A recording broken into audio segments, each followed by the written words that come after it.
Well, summer has been an absolute scorcher for those of us who live in the southern states. And if you live in the north, well, you're dealing with floods or drought, one extreme to the other.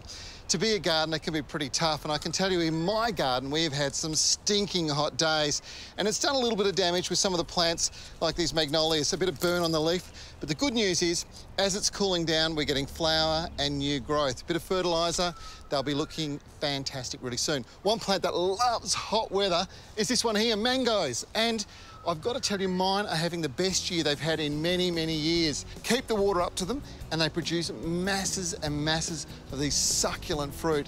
They love a bright sunny spot and they love a hot, dry summer. It does help them set the best crops.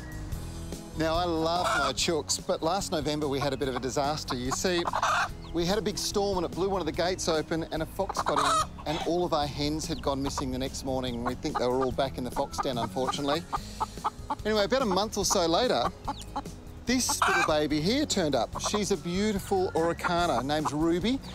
And when she returned with 7 little chicks. So suddenly we had our population of hens back. Now, they've grown, and since then, Ruby disappeared again. And just recently returned with these little chicks, and they're very cute. And you can hear Bob, our rooster, he's very proud.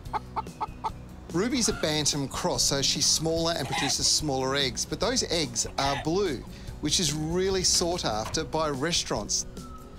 The veggie patch is about to undergo a massive overhaul. I'm going to do a lot of work to build it up so that we can get some terrific crops growing this autumn and right through into the winter.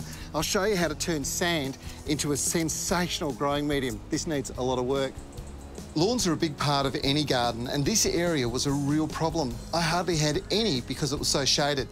I used Scott's Patch Magic last spring, and the perennial ryegrass is doing beautifully. There's still a few patches, and I'll fix them up in April. That's the perfect time for lawn repair.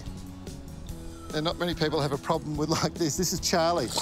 He's a quite crazy golden retriever who loves going for a swim. But I've never met a dog that dives underwater like that before. It's really quite bizarre.